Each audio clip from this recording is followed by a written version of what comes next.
Ku rela melakukan semua ini hanya untuk ibu, demi nyawa ibu, dan demi kesehatan ibu. Maafkan aku, ibu. Assalamualaikum sahabat Sinar Karomah. Bayangkan namaku Fahri, usia 24 tahun. Hidupku serba pas-pasan. Sejak ayah meninggal, aku menjadi tulang punggung keluarga, merawat ibuku yang sakit parah. Semua tabungan habis untuk biaya rumah sakit. Saat harapan hampir padam, datanglah seorang pria asing bernama Pak Wibowo, menawarkan jalan pintas, menikahi seorang nenek kaya bernama Bu Ratna, usia 72 tahun. Katanya, hanya formalitas, tanpa cinta, tanpa sentuhan. Sebagai imbalan, semua biaya pengobatan ibuku ditanggung, plus hutang-hutang lunas. Tanpa pilihan lain, aku menyetujui pernikahan yang terasa seperti menandatangani kontrak hidup. Hari itu, di sebuah villa mewah yang sunyi, aku mengucapkan ijab kabul. Bu Ratna hanya tersenyum tipis, tanpa kata-kata. Tapi malam pertama, segalanya berubah. Di dalam kamar, ia memanggilku pelan. Dengan suara lirih dan mata berkaca, ia mengungkap rahasia terbesar dalam hidupnya. Rahasia yang membuatku tak bisa berkata apapun, hanya bisa menangis dalam diam. Sebelum kita mulai ceritanya, jangan lupa dukung kami dengan like dan subscribe Sinar Karomah agar kami semangat untuk memberikan cerita menarik lainnya. Semoga semua yang like dan subscribe channel ini selalu diberi kesehatan, rezeki yang lancar, hati yang tenang, dan dimudahkan segala urusannya. Mari kita mulai ceritanya. Namaku Fahri, usia 24 tahun. Setiap hari aku bangun dengan punggung yang pegal dan kepala yang penuh pikiran. Dulu aku mahasiswa teknik yang punya harapan tinggi, tapi sejak ayah meninggal, aku berhenti kuliah dan banting tulang kerja serabutan demi satu hal, menyelamatkan ibu. Ibuku sakit keras. Kata dokter, butuh pengobatan intensif yang biayanya gak main-main. Semua tabungan, semua motor, perhiasan, bahkan kulkas pun sudah dijual. Aku cuma punya satu aset, napas dan niat hidup.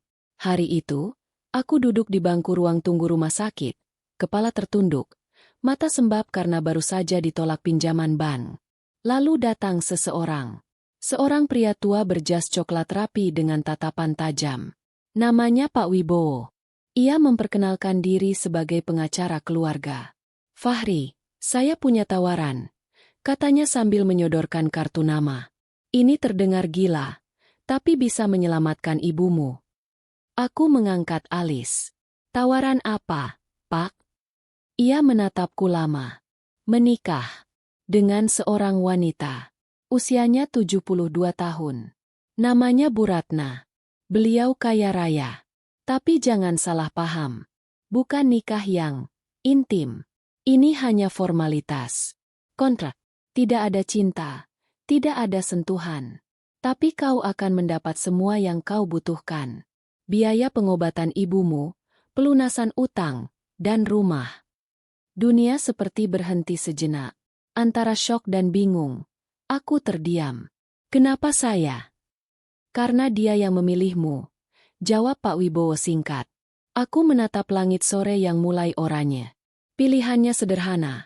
Tetap jadi pria bermartabat tapi melihat ibuku meregang nyawa. Atau mengorbankan harga diri demi ibuku yang tersayang. 3 hari kemudian, aku berdiri di pelataran sebuah villa megah di kawasan puncak. Langit cerah. Udara dingin menusuk kulit. Villa itu sepi. Hanya ada aku, Pak Wibowo, seorang penghulu, dan wanita itu. Bu Ratna. Ia berdiri anggun, mengenakan kebaya krem elegan. Rambutnya disanggul rapi. Wajahnya menua tapi terawat. Senyumnya tipis. Matanya kosong. Ia tidak bicara sepatah kata pun. Ijab kabul selesai. Kata penghulu dengan suara mantap. Aku menyalami semua yang hadir. Lalu melirik Bu Ratna. Ia mengangguk pelan. Lalu berbalik masuk ke dalam villa tanpa sepatah kata pun. Jantungku berdetak keras. Apa yang baru saja kulakukan? Sore menjelang malam, aku dikantar ke kamar yang sudah disiapkan. Luas, wangi melati, tapi hawa dingin menyelimuti hati. Aku duduk di pinggir ranjang, menatap pantulan diriku di cermin besar. Mata ini basah. Aku merasa seperti menjual diri. Tiba-tiba pintu kamar diketuk. Mas Fahri, suara itu lirih. Aku tertegun. Itu suara Bu Ratna. Ia masuk perlahan. Tidak lagi memakai kebaya. Ia mengenakan daster panjang berwarna biru pucat. Ia tampak berbeda. Lebih rapuh. Lebih manusiawi. Ia duduk di kursi dekat jendela, menatap langit malam. Aku tahu kamu benci pernikahan ini, katanya pelan. Tapi malam ini, aku ingin kamu tahu alasan kenapa kamu yang kupilih. Aku hanya bisa diam. Hati ini tegang, takut, bingung, semua campur jadi satu. Ia membuka laci kecil dan mengeluarkan sebuah kotak kayu tua. Tangannya gemetar saat membukanya. Sebelum kamu masuk lebih dalam, kamu harus tahu sesuatu. Rahasia ini bukan hanya tentang aku, tapi tentang ibumu juga. Dek, apa maksudnya? Belum sempat aku bertanya. Bu Ratna berdiri dan menatapku. Matanya berkaca. Bibirnya bergetar. Tangannya menyentuh foto lama yang ada di dalam kotak. Itu adalah aku dan ibumu. 30 tahun lalu. Aku mendekat perlahan. Di dalam foto itu, kulihat dua wanita muda berpelukan. Salah satunya memang jelas itu ibuku. Tapi yang satunya, wajah itu, adalah Bu Ratna saat muda. Aku dan ibumu dulu lebih dari sekadar teman. Aku menatapnya dengan napas tercekat.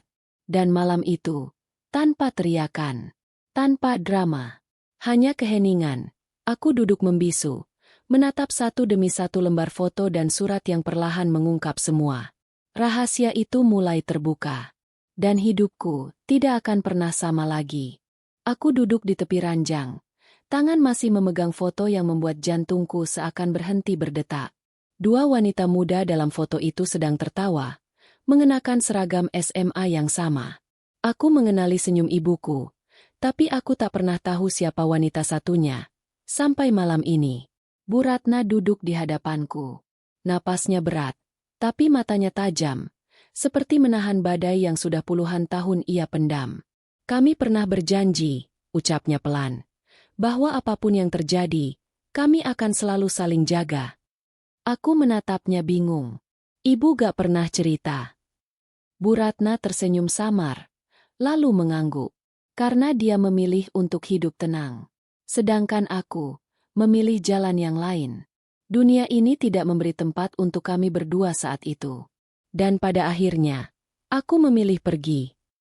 Tanganku bergetar saat menyentuh satu surat tua yang warnanya sudah menguning. Tulisan tangan ibu. Kata demi kata di dalam surat itu terasa seperti hujan deras yang membasahi kenangan yang tak pernah aku tahu ada. Dalam surat itu, ibuku memohon maaf kepada Bu Ratna. Karena ia menikah dengan seseorang yang dulunya adalah tunangan Bu Ratna. Hatiku seperti diremas. Jadi, ayahku? Suaraku tercekat. Bu Ratna mengangguk pelan, tanpa berkata-kata. Jawabannya hanya diam. Tapi justru diam itulah yang paling menyakitkan. Dadaku sesak. Aku berdiri, melangkah ke jendela, mencoba menarik napas panjang. Tapi dada ini justru makin berat. Selama bertahun-tahun aku menunggu kesempatan, lanjut Bu Ratna. Bukan untuk membalas, tapi untuk menutup cerita yang belum selesai. Aku menatapnya lagi.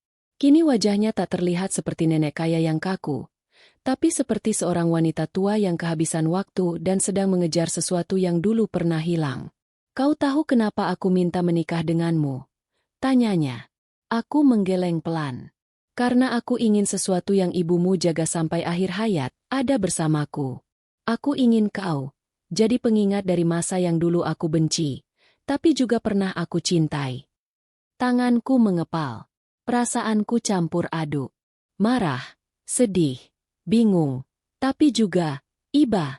Aku hanya bisa duduk kembali, menatap lantai, memikirkan semua kemungkinan yang sebelumnya tak pernah terpikirkan. Bu Ratna lalu membuka satu laci lagi. Ia mengeluarkan buku harian tua. Kulitnya retak-retak, baunya khas buku lama. Ia memberikannya padaku. Ini milik ibumu. Dia menitipkannya padaku seminggu sebelum kamu lahir. Aku tercekat. Seminggu sebelum aku lahir, ibumu sempat ke Jakarta diam-diam saat mengandungmu. Dia mencariku. Dia bilang dia merasa bersalah. Dan dia takut kamu akan tumbuh tanpa tahu siapa aku sebenarnya. Aku membuka halaman pertama. Di sana tertulis tanggal dan tempat. Tangan ibuku menulis, "Untuk anakku, Fahri. Kalau suatu hari kamu bertemu dengan Ratna, ketahuilah bahwa dia pernah jadi bagian penting dalam hidup ibu." Aku membaca setiap kalimat dengan perlahan. Mata ini tak bisa lagi menahan airnya. Semua yang aku tahu tentang masa lalu keluargaku runtuh begitu saja. Ada cerita lain. Ada cinta lama. Ada luka lama. Ada pengorbanan yang begitu dalam yang tak pernah aku tahu. Aku tahu, ini terlalu berat untuk kamu pahami dalam satu malam, kata Bu Ratna pelan. Tapi aku ingin kamu tahu, aku tidak menikahimu karena aku gila atau kesepian. Aku hanya ingin kau tahu bahwa bahkan luka yang terdalam pun bisa sembuh jika diberi kesempatan. Malam itu berlalu dalam sunyi. Tak ada pelukan. Tak ada sentuhan. Hanya dua orang yang duduk berseberangan, memandangi satu dunia yang sama sekali baru bagi mereka berdua. Di luar kamar, angin malam berhembus pelan. Udara puncak terasa menusuk. Tapi ada hangat yang pelan-pelan merayap di dada. Entah dari mana datangnya. Aku tidur dengan mata masih terbuka, memandangi langit-langit yang kini terasa penuh tanda tanya. Dan di dalam hati, perasaanku terhadap pernikahan ini mulai berubah. Bukan karena cinta, tapi karena kebenaran yang tak bisa dihindari.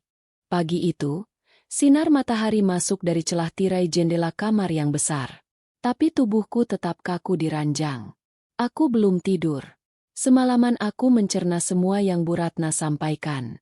Tentang ibuku, tentang masa lalu, dan tentang alasan sebenarnya aku ada di sini. Ketika akhirnya aku bangkit, aroma teh melati sudah memenuhi ruang tengah. Bu Ratna duduk di meja makan panjang, mengenakan kebaya sederhana warna abu-abu. Wajahnya jauh lebih tenang dari semalam. Seakan beban yang ia pikul selama puluhan tahun sudah berpindah ke pundakku. Kau tidur nyenyak? Tanyanya. Aku hanya mengangguk pelan. Masih belum terbiasa. Tak apa. Villa ini memang sunyi, katanya sambil menuangkan teh ke dalam cangkirku. Tapi diamnya bukan tanpa cerita. Aku memandangi sekeliling villa. Dinding kayu jati, lukisan-lukisan tua, dan barang antik di tiap sudut membuat tempat ini seperti museum hidup. Ada banyak cerita yang menggantung di udara, menunggu untuk dibuka. Villa ini dibangun ayahku, kata Bu Ratna tiba-tiba. Dulu, tempat ini selalu ramai. Tapi sejak kejadian itu, aku memilih mengurung diri di sini. Sejak kejadian apa? Ia menatapku. Dalam. Lama. Sejak aku kehilangan segalanya. Aku mengikuti langkahnya ke ruangan paling ujung. Ia membuka pintu pelan. Sebuah ruangan berdebu dengan rak penuh foto dan surat-surat tua. Di tengahnya, berdiri satu lukisan besar. Seorang pria muda mengenakan seragam tentara. Tegas, tapi matanya lembut. Itu? Tanyaku. Namanya Wira. Katanya pelan. Tunanganku dulu. Dia juga ayah kandungmu. Aku tercekat. Tapi, bukankah ibuku menikahinya? Ya. Setelah aku meninggalkan semuanya. Aku pikir aku yang pergi. Aku yang mengalah. Tapi ternyata, aku juga kehilangan. Napas Bu Ratna mulai memburu. Ia berdiri diam di depan lukisan itu. Jemarinya menyentuh kaca bingkai seperti membelai masa lalu. Setelah Wira meninggal dalam kecelakaan, ibumu datang padaku. Dia menangis. Menyesal. Tapi aku terlalu hancur untuk memaafkan. Lanjutnya. Sampai akhirnya dia memberi satu permintaan terakhir sebelum sakitnya makin parah. Dia ingin aku menjaga kamu. Aku duduk pelan di kursi dekat pintu. Tubuhku lemas. Rasanya seperti menonton drama. Tapi aku sendiri pemeran utamanya. Jadi, semua ini bukan sekadar pernikahan kontrak. Bu Ratna menggeleng. Bukan. Ini penebusan. Di ruangan itu, aku menemukan banyak hal. Surat-surat cinta yang tak pernah terkirim. Foto-foto pernikahan yang disobek setengah. Bahkan catatan harian Bu Ratna yang ditulis bertahun-tahun setelah ibuku menikah. Semua mencerminkan satu hal. Ia belum pernah benar-benar pergi dari masa lalu. Aku tahu kau akan membenciku setelah tahu semua ini, ucapnya lirih. Aku berdiri, mendekat, lalu menatap matanya.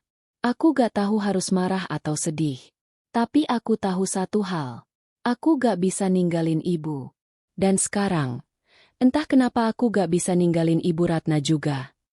Ia tersenyum, mata berkaca. Untuk pertama kalinya, senyumnya terasa tulus. Tiba-tiba terdengar suara keras dari luar. Pintu gerbang depan didobrak. Seorang pria berbadan besar menerobos masuk sambil berteriak. Bu Ratna, keluar kau. Aku dan Bu Ratna terkejut. Wajahnya langsung pucat. Ia berdiri terburu-buru. Siapa itu? Tanyaku. Masalah? Jawabnya dengan nada gemetar. Masalah besar. Kami berlari keluar dari ruang kenangan itu. Di ruang tamu, pria bertubuh tinggi dengan jas hitam dan rambut klimis itu berdiri garang. Di belakangnya ada dua pria lain bertubuh kekar. Kita sudah sepakat. Surat warisan itu harusnya milik saya. Bentaknya. Bu Ratna menggenggam tanganku erat. Fahri, mulai sekarang, kamu harus tahu semuanya. Termasuk siapa yang ingin menghancurkan kita. Ruangan tamu yang semula tenang, kini berubah jadi medan ketegangan. Pria berbadan besar yang menerobos masuk masih berdiri di sana dengan wajah penuh amarah. Napasnya memburu, matanya menatap tajam ke arah Bu Ratna. Bukan dengan kasih keluarga, tapi seperti singa lapar yang hendak menerkam. Fahri, bisik Bu Ratna lirih. Dia, keponakanku. Namanya Bram. Aku menelan ludah. Keponakan? Tapi dari cara bicaranya, itu bukan sapaan keluarga. Bram langkah maju, membanting map berisi dokumen ke meja. Aku udah sabar, Tante. Tapi sekarang kau nikah dengan bocah miskin ini? Ngaku aja. Semua ini soal warisan, kan? Aku mengepalkan tangan, tapi Bu Ratna menahan lenganku. Jangan. Ini bukan tentang kekerasan. Sudah cukup, Bram, ucap Bu Ratna tegas. Nadanya berbeda dari sebelumnya. Suara wanita tua yang selama ini tampak rapuh kini berubah tegas dan dingin. Aku masih hidup. Aku masih punya hak menentukan siapa penerusku. Bram tertawa sinis. Penerus? Dari mana kau dapat bocah ini? Jalanan? Apa kau pikir kami keluarga ini akan diam saja? Semua aset ini seharusnya jadi milik keturunan darah sendiri. Aku maju selangkah. Kau pikir harta bisa menentukan kasih? Kalau kau benar-benar peduli, kau gak akan datang seperti preman. Wajah Bram memerah. Ia menunjuk wajahku. Jangan banyak omong. Anak kecil. Kau cuma penumpang.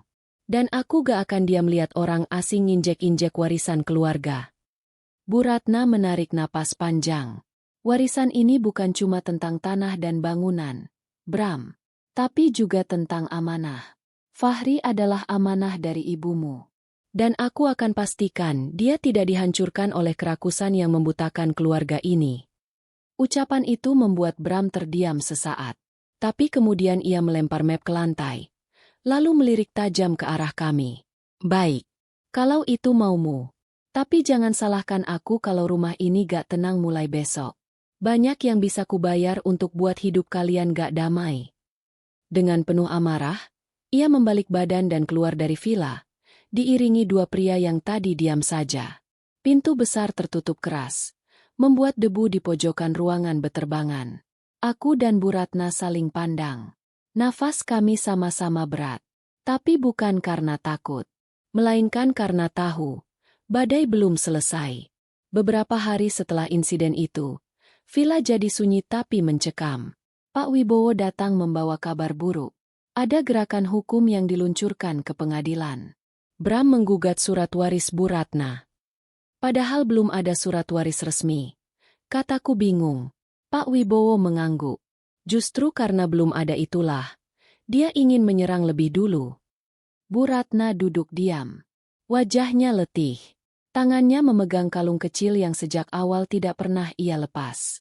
Di dalam liontin itu, foto ibuku tersimpan. Ia buka pelan, lalu memandangi wajah sahabat lamanya yang dulu pernah ia benci, dan kini ia rindukan. Aku ingin membuat surat waris sekarang juga, ucap Bu Ratna. Apa kau yakin? Tanya Pak Wibowo. Ia mengangguk mantap.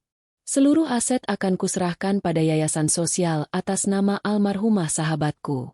Dan sebagian untuk Fahri, bukan karena dia suamiku, tapi karena dia pewaris amanah. Aku tertegun. Bu Ratna, aku gak butuh harta. Ia menatapku. Tapi kamu butuh tempat berdiri.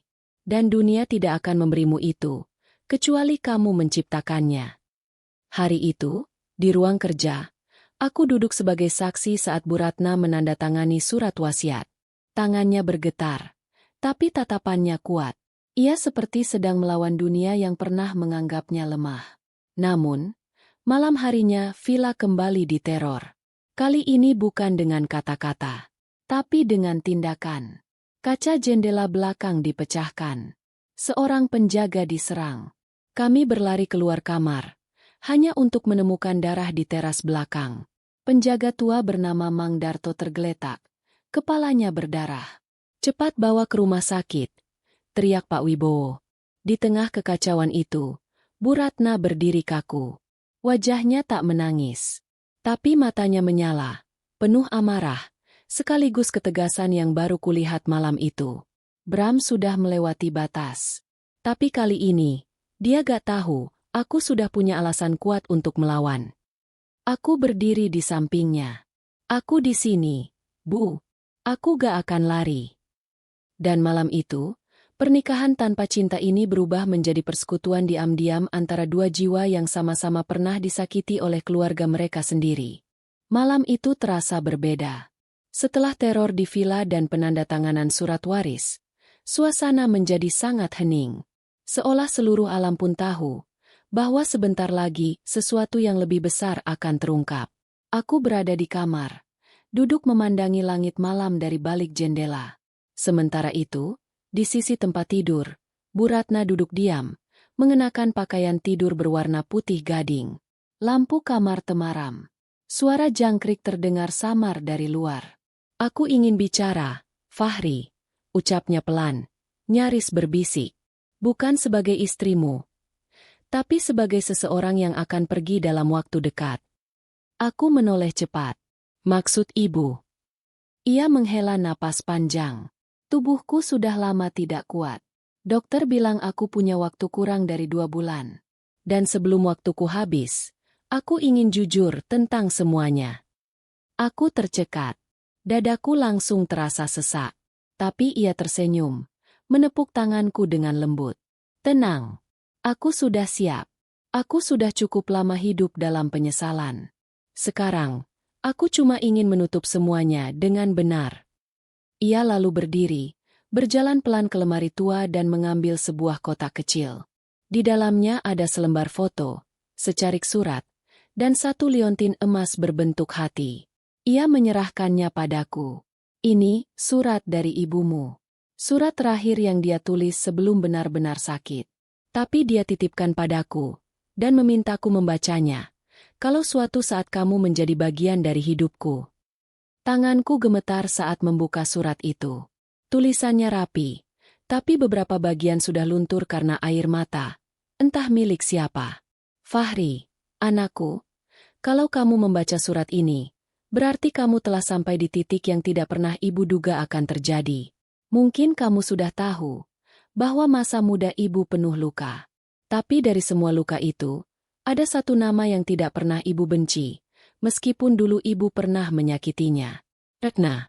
Dia sahabat ibu, saudara jiwa. Dan kamu adalah penghubung yang kami harap bisa jadi penawar semua luka. Aku tak kuasa menahan air mata. Setiap kata seolah mengguncang seluruh jiwaku. Di akhir surat itu, tertulis, jagalah dia, seperti kamu menjaga ibu. Karena saat kamu bersamanya, ibu merasa tenang. Tanganku menurun. Aku menatap Bu Ratna. Ia tidak menangis. Tapi pipinya basah. Dan aku tahu, itu air mata bukan karena duka, tapi karena beban yang selama ini akhirnya bisa ia lepaskan.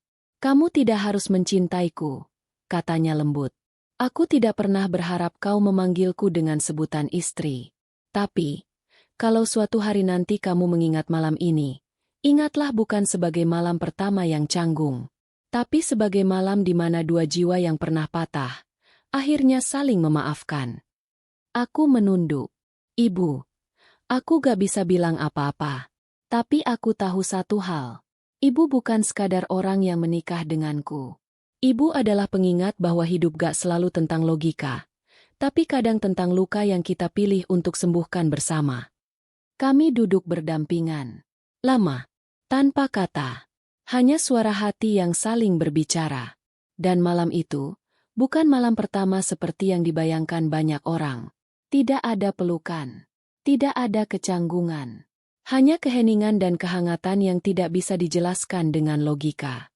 Beberapa minggu kemudian, Bram ditangkap karena menyerang penjaga villa. Surat waris yang resmi akhirnya mengunci segala celah hukum. Bu Ratna meninggal dalam tidurnya, di pagi yang sangat tenang. Di sampingnya, aku duduk menggenggam tangannya, membacakan kembali surat dari ibuku yang dulu tak sempat ia dengar dengan lantang. Dan hari pemakamannya adalah hari pertama aku menyebutnya, Ibu, bukan karena paksaan, tapi karena hati ini yang memilih.